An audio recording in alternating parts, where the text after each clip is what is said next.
Turkey के Istanbul के night club में आतंकी हमला, 2 लोगों ने की अंधाधुंध फायरिंग, 35 की मौत। नाइट क्लब में 800 लोग थे मौजूद, दोनों हमलावर सेंटा क्लॉज की ड्रेस में पहुंचे थे। जश्न के साथ पूरी दुनिया ने किया 2017 का स्वागत, दिल्ली, मुंबई, कोलकाता समेत कई शहरों में जमकर हुई आतिशबाजी, पीएम मोदी ने भी ट्वीट कर दी बधाई। लंदन में नए साल के मौके पर जमकर आतिशबाजी हुई, शहर रोशनी से नहा गया। दुबई में दुनिया की सबसे ऊंची इमारत बुर्ज खलीफा पर जमकर हुई शानदार आतिशबाजी, हजारों लोग बने गवाह। नए साल के जश्न के मौके पर ऑस्ट्रेलिया में जमकर आतिशबाजी हुई, सिडनी हार्बर ब्रिज रंगीन रोशनी से नहाया। ऑस्ट्रेलिया की शानदार आतिशबाजी देखने के लिए दुनिया भर के लोग पहुंचते हैं, 12 लाख के करीब लोगों ने इस बार रंग बिरंगी रोशनी का लुत्फ उठाया। न्यूजीलैंड के ऑकलैंड शहर में सबसे पहले नए साल ने दी दस्तक, स्काई टावर शानदार आतिशबाजी से नहाया। मुंबई में नए साल के मौके पर सिद्धिविनायक मंदिर में देर रात से लगा भक्तों का जमावड़ा। बनारस में गंगा आरती से हुई नए साल की शुरुआत, सुबह सुबह श्रद्धालु गंगा घाट पर जमा हुए।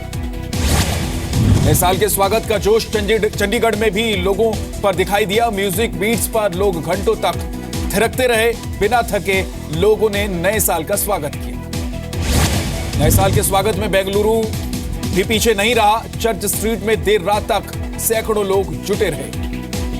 नए साल के जश्न के मौके पर भोपाल में रंग बिरंगी रोशनी के बीच लोग घंटों तक नाचते गाते रहे।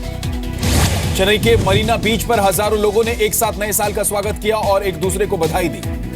नए साल के मौके पर गोवा में देसी विदेशी सैलानियों ने जमकर मस्ती की, गोवा के बीच पर बड़ी संख्या में पहुंचे लोग। हैदराबाद में देर रात तक चलता रहा नए साल का जश्न, लोगों ने नाच गाकर किया सेलिब्रेट।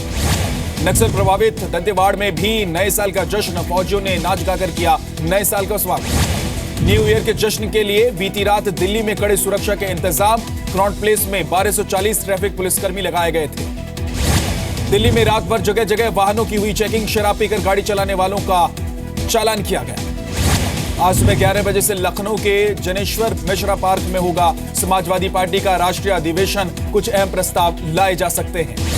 समाजवादी पार्टी का झगड़ा फिलहाल थमा, मुलायम सिंह यादव ने बेटे अखिलेश और भाई राम गोपाल का निष्कासन वापस लिया। समाजवादी पार्टी के उम्मीदवारों की लिस्ट पर फिर से होगा फैसला, अखिलेश यादव के साथ बैठकर होगी लिस्ट पर चर्चा। आजम खान ने की मध्यस्थता, मुलायम और अखिलेश को एक साथ बैठाकर निष्कासन का फैसला रद्द करवाया। अखिलेश समर्थकों ने इलाहाबाद में लगाए पोस्टर, भगवान विष्णु के अवतार में अखिलेश को दिखाया। एसपी नेताओं का कहना है कि पार्टी के इस महासंकट में अखिलेश सियासत के महाबली की तरह उभरे हैं और वो भगवान विष्णु से कम नहीं है।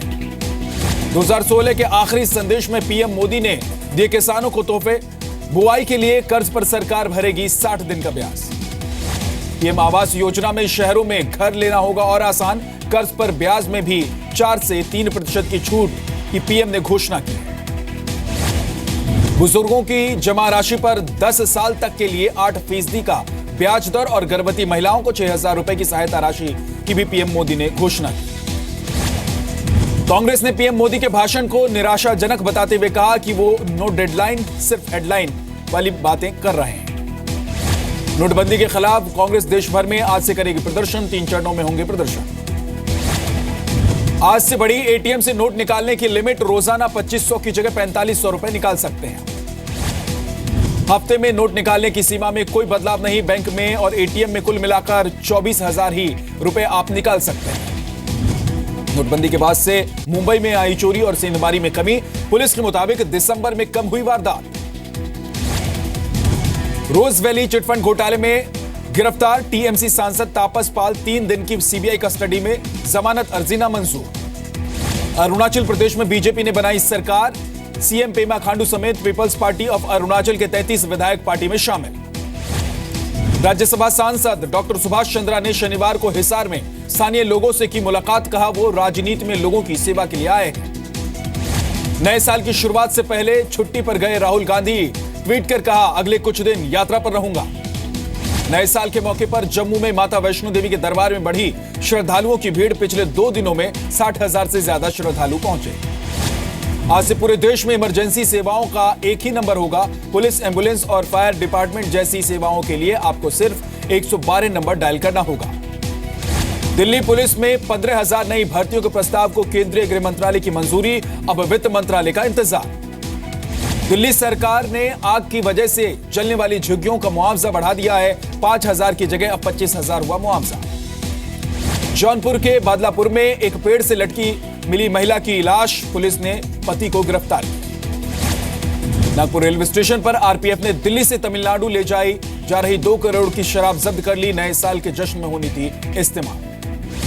मध्य प्रदेश के खंडवा में पुलिस ने 2 लोगों की हत्या के मामले में 3 को गिरफ्तार किया। 22 दिसंबर को दोनों का शव बोरे में बंद मिला था। राजस्थान के अलवर में 28 साल के युवक कन्हैया ने की आत्महत्या। परिवार का दावा, कन्हैया की हत्या की गई।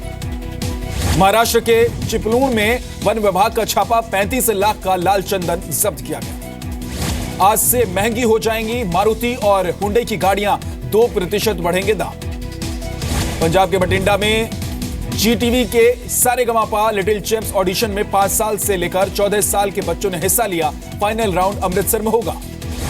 5 जनवरी को लॉन्च होगी ऋषि कपूर की ऑटोबायोग्राफी। ऋषि ने ट्वीट कर दी जानकारी। ऑटोबायोग्राफी का नाम अनसेंसर्ड खुल्लम खुल्ला।